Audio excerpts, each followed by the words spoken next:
नमस्कार, मैं रानी शेख, राष्ट्रीय अध्यक्ष राष्ट्रीय एकता फाउंडेशन।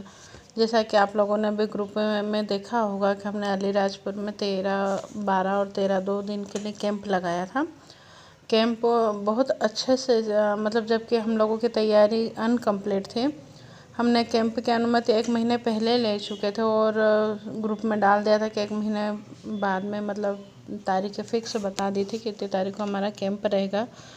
उसकी तैयारी वहाँ के स्थानीय एजेंट लोग करें।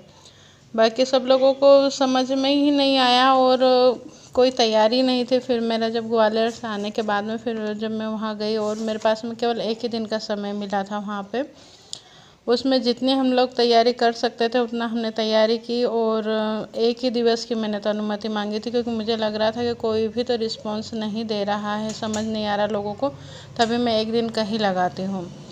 जब हमने 1 दिन का कैंप लगाया और पुलिस प्रशासन का मतलब CSP मैडम का सबका मतलब SDM मैम थे, SDOP सॉरी, और TI साहब वगैरह सभी का बहुत अच्छा सपोर्ट रहा। फिर जब सारी चीज़ें वहाँ पे लोगों ने देखी कि एजेंट खुल के अपना कथन कर रहे हैं, बयान दे रहे हैं और खुल के बोल रहे हैं कि हाँ भाई हम लोगों ने इतने लोगों का निवेश कराया था और खुद ने ही पॉलिसियाँ वगैरह जमा करी, उन लोगों को देख के दूसरे लोगों का भी साहस बढ़ा।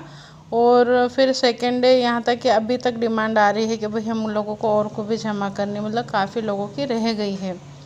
तो इस तरह के कैंप मैंने पहले भी बोला है कि हमने पूरे प्रदेश के लिए अनुमति ले रखी है कि पूरे प्रदेश में हमारे संस्था के जहाँ पर भी सदस्य ज़्यादा होंगे वहाँ पे हम कैंप लगा सकते हैं, क्योंकि ये सारी व्यवस्था सदस्यों के माध्यम से ही होगी।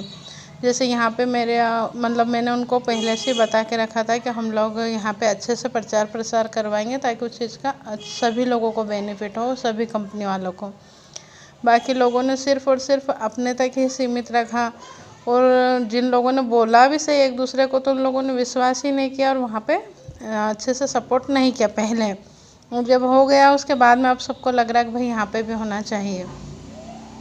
तो अन्य भी पूरे मध्य प्रदेश में जहाँ पर भी किसी को लग रहा है कि हम लोगों को कैंप लगाना है तो वो लोग वहाँ पे तैयारी करें। संस्था के और सदस्य जितने भी बनते हैं उसके माध्यम से फिर अनुमति लेने का काम मैं कर लूँगी और सभी कंपनियों के लिए अपन वहाँ पर भी कैंप लगा सकते हैं।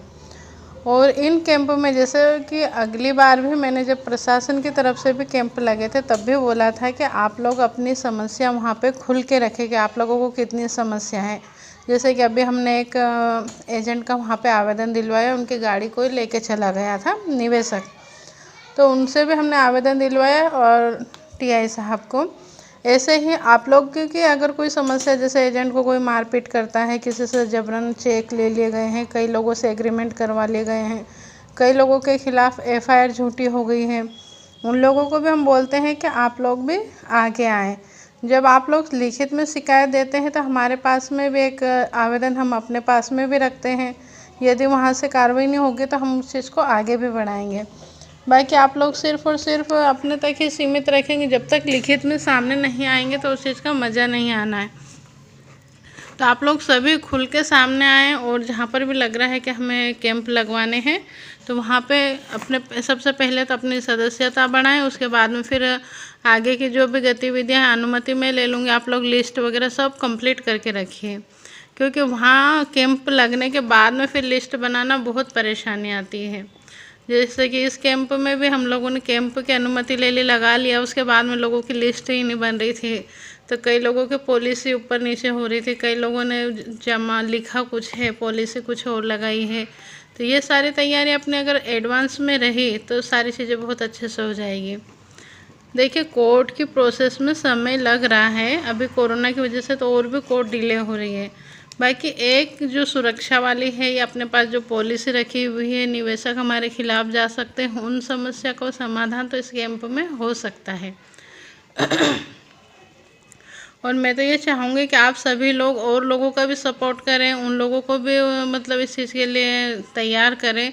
और जिस क्षेत्र में कैंप लग रहा है उस क्षेत्र से तो चिट फंड का मतलब किसी भी कंपनी का निवेश है, मतलब एक टोटल सफाई हो जानी चाहिए, इतना प्रचार होना चाहिए, क्योंकि हमें स्वार्थ से ऊपर उठना ही पड़ेगा। कब तक आप लोग सिर्फ ये सोचोगे कि भाई केवल मैं मेरी कंपनी का ही करूं। जब आपके मन में ये भावना ख़त्म हो जाएगी कि बस मैं मेरा सोचूं, तब हो सकता है कि बहुत अच्छा सुधार जल्दी हो जाए।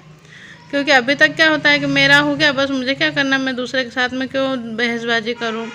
बाकी मैं जहाँ तक समझती हूँ कि अपने लिए जितनी मेहनत करते हैं, यदि हम दूसरे के लिए करें तो उस मेहनत में बहुत मज़ा भी आता है, एक शांति भी रहती है और सीखने को भी बहुत कुछ मिलता है। देखिए, पैसा ही सब कुछ नहीं होता। कई लोगों को लगता है कि ये मिशन या ये सारी चीज़ें करके मेरा उद्देश्य केवल पैसा है। तो आप लोगों को मैं बता दूं कि ये जो संगठन है, ये एक एनजीओ की एक शाखा है। एनजीओ है हमारा प्रखर education and social welfare society, उस बहुउद्देशीय है। और उसके किसी भी एक उद्देश्य पे अगर मैंने कोई प्रोजेक्ट अगर उठा लिया और उसको मुझे सिर्फ बैठना है, यदि मैं बैठ जाऊं तो पैसे की कमी नहीं है।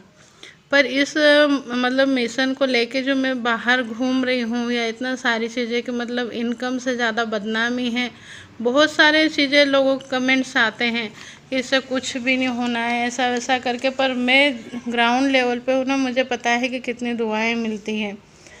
कहने को तो क्या, आज मुझे किसी ने बोला कि मैडम मुझे पता है कि सारी चीज़ों से कुछ नहीं होना है, तो आप लोगों को इस तरह से अगर बोलेंगे तो हो सकता है कि आपको बद्दुआ लगेगी।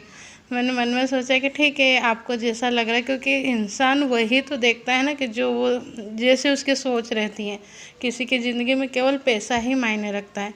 किसी को राजनीति में जाने के लिए कैरियर बनाना है तो वही चीज़ है। और मेरा बचपन से सपना था सोशल वर्क करने का, तो मैं अपने उसी सपने को लेके चल रही हूँ। तो कोई और क्या बोलता है उससे मुझे कोई फ़र्क नहीं पड़ता है। पर आप सभी लोगों से रिक्वेस्ट है कि आप एक दूसरे की हेल्प करें, और जहाँ पर भी कैंप लगाने का आपको लग रहा है वहाँ पे से मैं अनुमति ले लूँगी। सारी व्यवस्था हम लोग जमा के